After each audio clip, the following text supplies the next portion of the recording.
मंच पर उपस्थित सभी सम्मानित गण और दूर दराज से आए हुए हमारे सभी किसान भाइयों, जनप्रतिनिधि और मीडिया के सम्मानित सदस्यों, अभी ये एक ऐसा फोरम बना है जो सरकार के विभिन्न विभागों के साथ किसानों की जितनी भी समस्याओं को उठा सकता है, क्योंकि जितने भी अलग सेक्टर हैं, चाहे वो मैन्युफैक्चरिंग सेक्टर हो, चाहे सर्विस सेक्टर हो, यहाँ तक कि जो छोटे छोटे काम करने वाले होते हैं उनका भी एक एसोसिएशन बन जाता है। लेकिन किसान की एक ऐसी चीज है कि उसको क्या चाहिए क्या नहीं चाहिए, उसके मुद्दे को उठाने के लिए क्या पॉलिसी बननी चाहिए, ऐसा कोई मंच उपलब्ध नहीं हो पाता। और वो कुछ होता है तो किसान एसोसिएशन के संबंध में रहता है, उनकी वो दूसरी प्रॉब्लम हो जाती है। लेकिन सरकार के साथ समन्वय करने में खान साहब ने बड़े अच्छी तरह से बताया है। और जिस तरह से आप सभी देखते हैं, इंडियन चैम्बर ऑफ कॉमर्स का है, इंडस्ट्री एसोसिएशन का है, ये सब चीजें हैं। विधायक जी ने जैसे अभी बताया कि अल्फांसो का आम जो है पेड़ हमें यहाँ कितने रुपए का मिल रहा है। मैं वैसे बता दूं यहाँ कि आप यहाँ कोई सा भी आम बना लीजिए, हमारी सिचुएशन बिल्कुल डिफरेंट है और दक्षिण भारत की सिचुएशन बिल्कुल डिफरेंट है। हम जब मैं लखनऊ में 98 में आया था तब से ही हम एक्सपोर्ट के ऊपर काम कर रहे हैं। हमारी सबसे बड़ी समस्या है इंफ्रास्ट्रक्चर की, और जैसे कि अभी एक काउंसिल आई है, काउंसिल हो सकता है।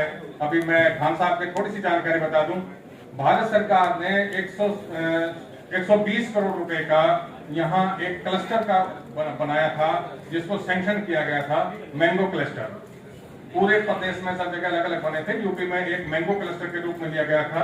उसमें एक इम्प्लीमेंटिंग एजेंसी का चयन करना था और टेंडर के माध्यम से उसको सेलेक्ट करना था। वो 4 बार टेंडर करने के बाद कोई भी उसमें नहीं आया। तो काम तो बहुत होते हैं, पैसा भी बहुत है, पैसे की कमी नहीं आती, कहीं भी कमी आती है उसको एग्जीक्यूशन करने में, उसको काम आगे चलने में। कुछ हमारी लिमिटेशंस हैं, कुछ दूसरों की लिमिटेशंस हैं। और इस अवसर पर माननीय मंत्री जी का, क्योंकि माननीय मंत्री जी बहुत ही थोड़े से समय में निर्यात के लिए, चाहे दुबई जाना हो, चाहे मॉस्को जाना हो, हर जगह हम लोग के साथ रहे, आपकी प्रेरणा रही है। कोई भी छोटा सा काम हो, मार्केटिंग के लिए हो, प्रोडक्शन से संबंधित हो, सब में अग्रणी रहते हैं। और इस अवसर पर खान साहब को, विशेष मुकेश सिंह जी ने हमारे साथ बहुत कार्यक्रम किए हैं और ये इनिशिएट करते रहते हैं सभी को। कई चैम्बर ऑफ कॉमर्स के आप सदस्य हैं, चेयरमैन हैं, सब देखते हैं। और निश्चित रूप से मैं इस संस्था को, इस काउंसिल को शुभकामना देता हूं और ये उम्मीद करता हूं कि ये एग्रीकल्चर क्षेत्र में भी अपना विशेष योगदान देगी। बहुत बहुत धन्यवाद। जय हिंद, जय Bharat. Thank you so much sir. And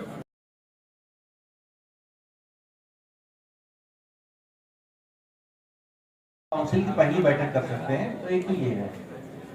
दूसरा 18, 19, 20 फरवरी शायद एक होगी, इसमें क्या है कि 19 से 21 फरवरी 2025 को एक बड़ा कार्यक्रम एग्रो वर्ल्ड के नाम से करने का प्लान है। वो भी इस काउंसिल को बड़ी भूमिका उसमें अदा करनी है, पूरा दुनिया के लोगों को बुलाना है इसमें। मुकेश जी ये एक बड़ी तैयारी है। और इमीडिएट अभी हो रहा है 10 और 11 जुलाई को दिल्ली में एग्रीकल्चर लीडरशिप कॉन्क्लेव। केंद्रीय कृषि मंत्री आ रहे हैं, उसमें केंद्रीय मंत्री गडकरी साहब आ रहे हैं, महाराष्ट्र के मुख्यमंत्री जा रहे हैं, कई राज्यों के मिनिस्टर्स आ रहे हैं। तो आप सब लोग जो दिल्ली आना चाहें 10 और 11 तारीख को आमंत्रित है। माननीय मंत्री जी को खास करके हमने रिक्वेस्ट किया है कि आप उसमें तशरीफ लाएं। तो इमीडिएटली 22 दिल्ली का प्रोग्राम अगर एक तरफ रखते हैं तो 22 अगस्त को उत्तर प्रदेश एग्रीकल्चर समिट करने का है। पहली बैठक हम लोग उसी दिन रख रही है। सभी की जोरदार तालियों के समक्ष curtain raiser of agro world 2025।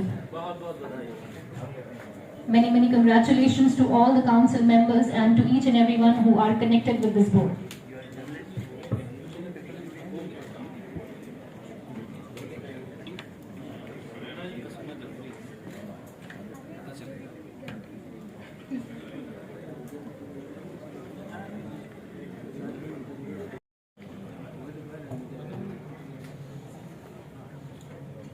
भारतीय कृषि एवं खाद्य परिषद के राज्य शाखा का आज शुभारंभ हो रहा है। मैं यूपी स्टेट एग्रीकल्चर काउंसिल के उत्तर प्रदेश के नव मनोनीत अध्यक्ष जी को शुभकामनाएं देता हूं कि राज्य के किसानों, राज्य की सरकार और मोदी जी के संकल्प को आगे बढ़ाने में आप सहयोग करेंगे। इस कार्यक्रम में हमारे बीच में मंच पर उपस्थित भारतीय कृषि एवं खाद्य परिषद के राष्ट्रीय अध्यक्ष, जिनका पाथेय हम सबको भी प्राप्त हुआ, श्री एम.जे. खान जी, डॉक्टर आर.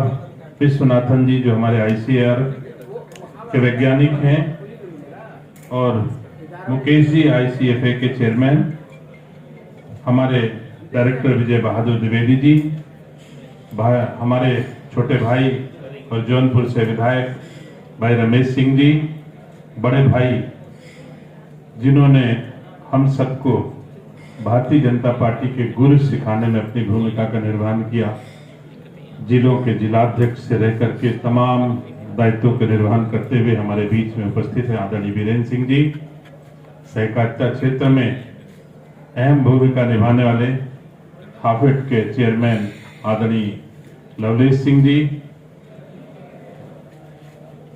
श्री अजीत कुमार शास्त्री जी, आदरणीय डॉक्टर शालिनी सिंह विसेन जी, श्री हैरी सिद्दीकी जी, पूर्व निदेशक जिन्होंने उद्यान के क्षेत्र में काफी उत्तर प्रदेश को आगे बढ़ाने में अपनी भूमिका का निर्वहन किया, ऐसे पूर्व निदेशक उद्यान श्री तोमर साहब, हमारे उत्तर प्रदेश के उपस्थित सम्मानित किसान भाइयों, और किसानों की संख्या कम है, पत्रकार भाइयों की संख्या ज्यादा है। तकनीक के युग में यह आशा की जाती है कि किसान भले नहीं आए, लेकिन अगर पत्रकार साथी आ गए हैं तो वो इस बात को किसानों तक आसानी से पहुंचा देंगे। इस आशय के साथ पत्रकार साथियों का अभिनंदन करता हूं, स्वागत करता हूं। विभिन्न क्षेत्र से यहाँ पर उपस्थित वो लोग जो खेती और किसानी को ऊंचाइयां देने के उद्देश्य से इस कार्यक्रम में उपस्थित हुए हैं, जिनका नाम नहीं ले पाया, उनका भी हृदय से स्वागत करता हूं, अभिनंदन करता हूं। निसंदेह उद्यान के क्षेत्र में आगे बढ़ाने के उद्देश्य से बहुत सारे काम किए गए हैं। मंच पर कई लोगों ने इन चीजों को कहा कि हम बहुत पीछे हैं या अपने आप को थोड़ा सा कमजोर महसूस किया। मैं उनको समझाने का प्रयास करता हूं कि मोदी जी के नेतृत्व में और योगी जी के प्रयासों से औद्योगिक क्षेत्र में कुछ ही दिनों में एक बड़ी क्रांति आई है। बहुत सारे उपयोग किए गए हैं। आप अंदाज लगाइए, हमारे पास आलू का बीज किसानों को देने के लिए बहुत कम होता था, जबकि आलू सबसे ज्यादा उत्पादन हमारा उत्तर प्रदेश करता है।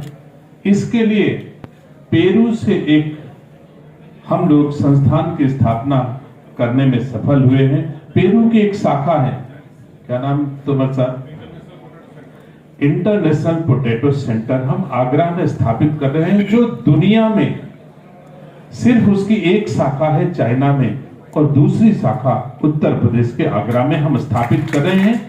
तो किसानों को आगे बढ़ाने के लिए, अच्छी तकनीक देने के, अच्छे बीज देने के, अच्छे प्रयोग के उद्देश्य से आदरणीय योगी जी के नेतृत्व में हम लोग बढ़िया काम कर रहे हैं। ऐसे एक्सपोर्ट करने के उद्देश्य से किसानों की का मूल्य संवर्धन हो, उनकी उपज का, इसके लिए बहुत सारे प्रयास किए गए हैं। आप महसूस करें कि मुझे तो अभी एपीडा ने एक लंबी सूची दी है, लेकिन बहुत चीजें तो मुझे सब जबान पे याद है कि हमारा गाजीपुर का चिली तमाम देशों में जा रहा है। हमारा आम भी, अभी मैंने अमेरिका भेजा है तो मुश्किल से 10 दिन पहले मलियाबाद से। ये बात सही है कि वीरेंद्र भैया कह रहे थे, हम उम्मीद करते हैं कि जब खान साहब पंचायत से चेंबर तक अब पहुंच गए, हमारा किसान तो पंचायतों तक सीमित था और आज हम चेंबर की बात कर रहे हैं। अंतर है ना, धोती कुर्ता से हम पैंट टाई तक पहुंच गए, तो हम दुनिया की बाजार तक पहुंचने में अब मुझे देर नहीं लगेगी, ऐसा मैं उम्मीद करता हूं। हमारी ये बैठकें जो गांव में होती थी, ताज और क्लार्क में हो रही है, तो मैं उम्मीद करता हूं कि हमारे देश की उपज अब दुनिया की बाजारों तक पहुंच जाएगी, जब खान साहब और हमारे छोटे भाई मुकेश सिंह जैसे लोग खड़े होकर के, ये भी गांव में पैदा हुए हैं, किसान के बेटे हैं मुकेश सिंह जी, खीरों के एक देव गांव में इनका जन्म हुआ है और ये यहाँ से ऊंचाइयां हासिल किए हैं और ईश्वर और उनको ऊंचाइयां दी। ऐसी शुभकामनाएं भी देता हूं। तो सम्मानित साथियों, बहुत सारे इनोवेशन हमारी सरकार ने इतने अंतराल में किए हैं। आप देखिए 75 जनपदों में 150 हाईटेक नर्सरियों की स्थापना हमने 1 साल के भीतर की है, हो रही है, कुछ तैयार हो चुकी, कुछ हो रही। हर जिले में 2 हाईटेक नर्सरी। हम अगर स्ट्रॉबेरी चाहते हैं उगाना, ड्रैगन फ्रूट उगाना चाहते हैं और किसान को पौध नहीं दे पा रहे हैं, तो जैसे इंफ्रास्ट्रक्चर की बात कही, सचमुच इंफ्रास्ट्रक्चर का अभाव था, लेकिन अब नहीं है।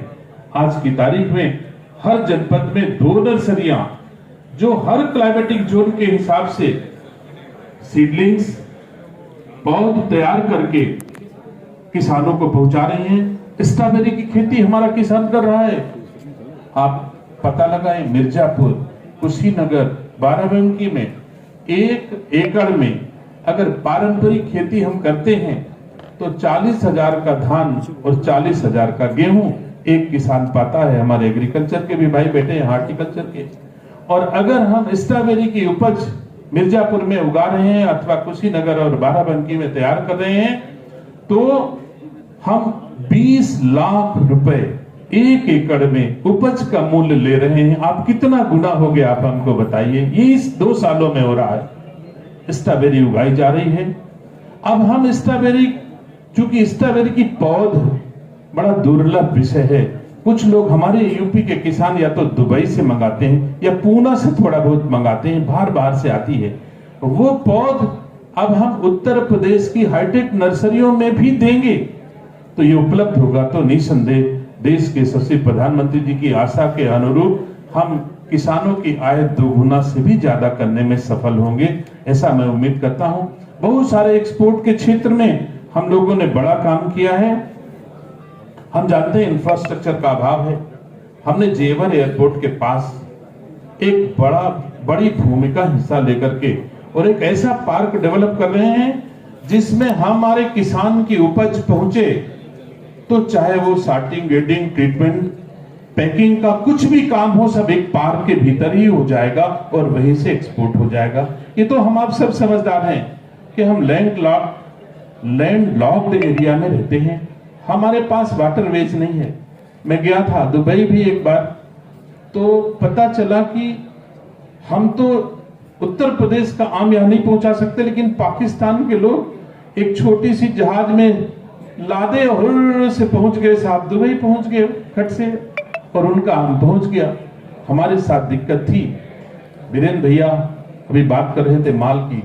मैं जब कभी मोटरसाइकिल से माल जाता था अपने 25 साल पहले, मुझे याद नहीं है, लतीफपुर, अमलौली कुछ गांव हैं जिनमें मैं जाता था, तो राजा माल के पास एक आम की प्रोसेसिंग यूनिट थी उस समय, वो भी बंद हो गई। अगर ये खान साहब हमारे राज्य में प्रोसेसिंग इकाइयों की व्यवस्थापना करा दें, इस पर ज्यादा जोर दें।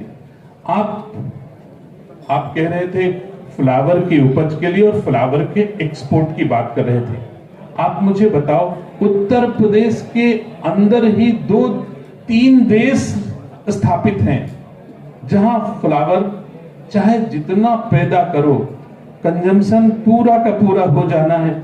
आप मुझे बताओ, भगवान श्री राम की नगरी अयोध्या में फूल का कितना कंजम्पशन है, मुझे बताओ। किसी देश ले जाने की जरूरत है? बाबा विश्वनाथ की नगरी काशी में कितना फूल लगता है, मुझे बताओ। कितना उत्पादन करिए, हमारे यहाँ कंजम्पशन है, हमको एक्सपोर्ट करने की कोई आवश्यकता